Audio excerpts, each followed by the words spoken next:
সকলেই সর্বাত্মক সহযোগিতা আমাদেরকে দিচ্ছেন যেন আমরা সুষ্ঠুভাবে এই পরীক্ষাগুলো আমরা করতে পারি, অনুষ্ঠান করতে পারি। ধন্যবাদ। সংবাদ সম্মেলনে আমরা নতুন কিছু তথ্য পেয়েছিলাম, যেমন 91টি পত্রের 101টি পেপারে প্রায় 3900-এর মতো প্রশ্ন ছাপা হচ্ছে। এগুলো আসলে আমাদের জন্য একটা ভালো তথ্য ছিল, যেটা আমরা আগে পাই। আসলে প্রশ্নপত্র ফাঁস যদিও অভিযোগ ছিল খুব সামান্য একটা, কিন্তু আমরা যেহেতু সবাই নেতিবাচক একটা সমাজে বসবাস করি, এটাকেই গণমাধ্যম এবং অভিভাবকরা এইদিকে বেশি যুক্ত। কিন্তু পরীক্ষাটা আসলে বিশাল কর্মযজ্ঞ, যেটা এই ছাপা দিয়েই বোঝা যায়।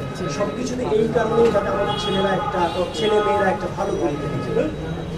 অবশ্যই দেখুন, আসলে এই পরীক্ষা নিয়ে বা প্রশ্নপত্র নিয়ে অনেক রকমের রিপোর্ট হয়, তবে আমরা আমাদের সংবাদ সম্মেলনে যেমনটি বলেছি যে এক একটি পরীক্ষায় যে হাজার হাজার প্রশ্নপত্র করতে হয়, মানে এত ধরনের প্রশ্নপত্র হয়, সেগুলো ছাপানো এবং এগুলোর জন্যে যে কঠোর নিরাপত্তা ব্যবস্থা নেওয়া হয়, এবং যিনি প্রশ্ন করেন, যিনি প্রশ্ন মডারেট করেন, তারপরে ওই ছাপা হবার পরে ছাপাখানায় ছাপা হয়, তারপরে যে এটি আর কেউ দেখেন না, কোনো বোর্ডের কেউ দেখেন না, মন্ত্রণালয় দেখেন না, কেউ দেখেন না, এই বিষয়গুলো কিন্তু জনগণের আসলে সেভাবে জানা নেই।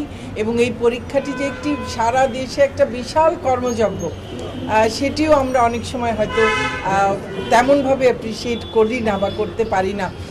তো আশা করি আমাদের সকলের সহযোগিতায় যত বিশাল কর্মযজ্ঞই হোক, সবার যদি সেখানে সহযোগিতা থাকে তাহলে সেই কঠিন কাজও সহজ হয়ে যায়, এবং আশা করি সেটিই আমাদের হবে।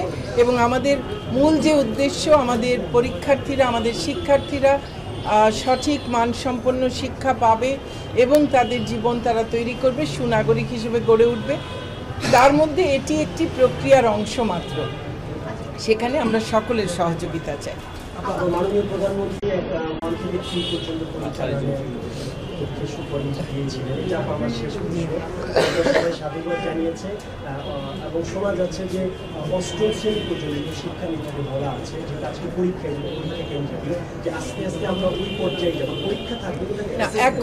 এখন পর্যন্ত মাননীয় প্রধানমন্ত্রী যে একটি দিক নির্দেশনা দিয়েছেন, সেটি হলো তৃতীয় শ্রেণী পর্যন্ত পরীক্ষা না নেবার ব্যাপারে। তো সেটি প্রাথমিক এবং গণশিক্ষা মন্ত্রণালয় সেটি নিয়ে কাজ করছেন, তারা সেটিকে বাস্তবায়ন করবে।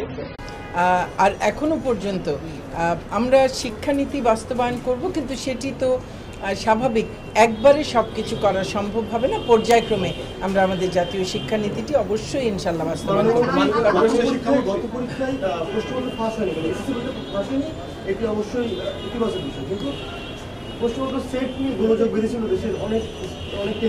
কয়েকটি কেন্দ্রে সমস্যা হয়েছিল, একটা জায়গায় ছাপার ক্ষেত্রে সমস্যা হয়েছিল, কোনো একটি প্রশ্নে ছাপা কিছুটা অস্পষ্ট ছিল, আরেকটি জায়গায় একই পৃষ্ঠার এপিঠে আর ওপিঠে প্রশ্ন, এবং সেই পরীক্ষা কিন্তু বাতিল করে আবার পুনরায় পরীক্ষা নেওয়া হয়েছিল। এরকম এই যে বললাম এত হাজার সেট প্রশ্ন তৈরি হয়, তার মধ্যে কোনো একটিতে বা কোথাও হওয়া উচিত নয়, কিন্তু তারপরেও হতে পারে, সেরকমের সম্ভাবনা থাকে বলেই তো এত ব্যবস্থা নেওয়া। এবং সে ব্যবস্থাটা এবারও আমরা গত এসএসসিতে যেখানে যেখানে ছোটোখাটো ত্রুটি বিচ্যুতি চোখে পড়েছে, আমরা সেগুলো কিন্তু সেগুলো আবার যেন আমরা সেগুলো উত্তীর্ণ হতে পারি, সেগুলোর চেষ্টা এবার নিয়েছি। আমরা আশা করছি এবার কোনো সমস্যা হবে না, আপনাদের সবার সহযোগিতা চাই।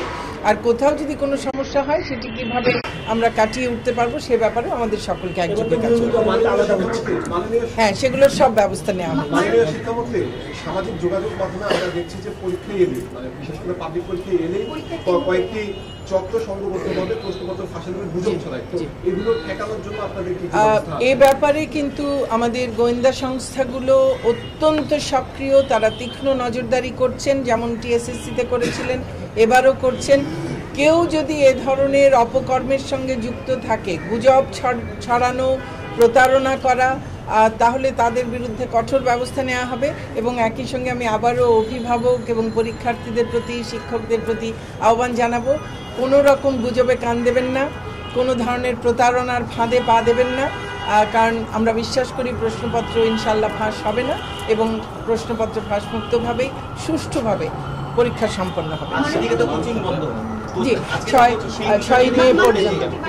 তারা যে বন্ধ রাখছে বা মনিটরিংটা কিভাবে করবেন এবং তারা যদি খোলা রাখে দেখুন 1 এপ্রিল থেকে 6 মে পর্যন্ত কোচিং সেন্টারগুলোকে বন্ধ রাখা হয়েছে এবং এটি বিভিন্ন কারণেই রাখা হয়েছে। তবে বিভিন্ন রকমের কোচিং আছে, কিন্তু যেহেতু আমরা এখনও এগুলোকে সব আলাদা করতে পারছি না এবং কিছু অসাধু চক্র নানান রকম নিষেধাজ্ঞা থাকা সত্ত্বেও সে অনেক রকমের অপরাধমূলক কর্মকাণ্ডে জড়িত হয়ে যায়, সেজন্য আমরা 1 তারিখ 1 এপ্রিল থেকে 6 মে পর্যন্ত সকল কোচিং সেন্টারকেই বন্ধ রাখার নির্দেশনা দিয়েছি এবং আমি আশা করছি যে প্রতিটি জেলা উপজেলা সর্বত্র আমাদের যে প্রশাসন আছেন, পুলিশ আছেন, তারা এই বিষয়টিকে মনিটরিং করবেন এবং এগুলো সত্যি সত্যি বন্ধ থাকছে এই বিষয়টি তারা নিশ্চিত করবার চেষ্টা করবেন। আমাদের ক্যাবিনেট মিটিং আছে। জি এবার হচ্ছে এসএসসি পরীক্ষায় আমরা প্রশ্নপত্রে যে ত্রুটি অভিযোগটা পেয়েছি সেই বিষয়ে কিন্তু শিক্ষা বোর্ড থেকে একটা কমিটি গঠন করা হয়েছে। সেই কমিটি কিন্তু এখনো রিপোর্ট দেয়নি।